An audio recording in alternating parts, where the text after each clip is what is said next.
I always think of brands are like people, as has been said, and therefore, you know, what are the qualities in people that you admire and that make people attractive, and you want to go back and talk to them and see them and keep in contact?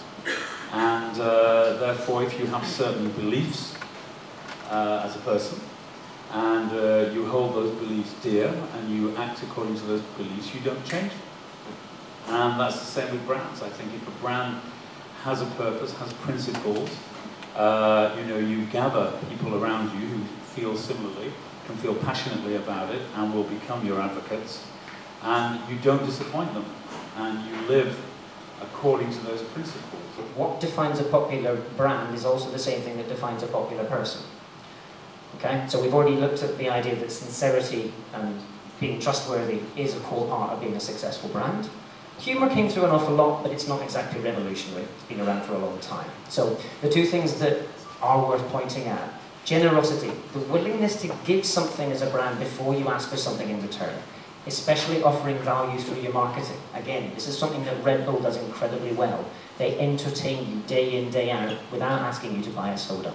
And then the second bit and the final bit in this section was this idea that empathy is what really drives the emotional connection.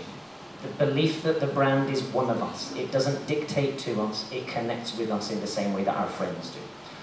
So the Dove Sketches stuff demonstrates to me that Dove thinks in the way that I do as a person.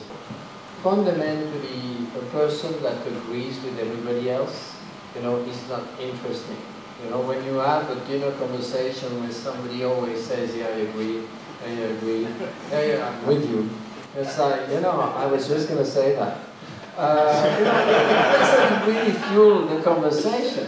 And one of the things we always tell people when we talk about brands with purpose internally in our training program, etc., is, you know, you can't please everybody. Don't try to please everybody. If you don't have a point of view, then you don't have a purpose. And that's why we actually use the different, both purpose and point of view.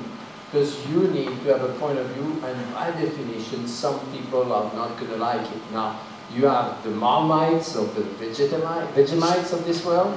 You know, some people hate it and love it, and that's always going to be a niche brand because it's in the product rules. The product itself is actually very segmenting.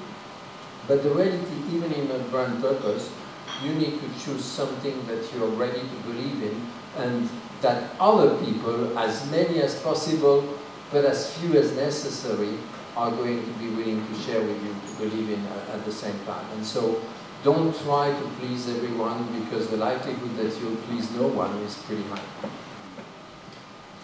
Well, you know, I completely agree.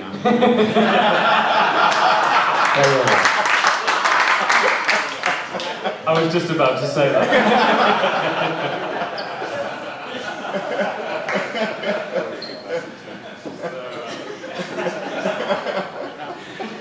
But yeah, no, you know,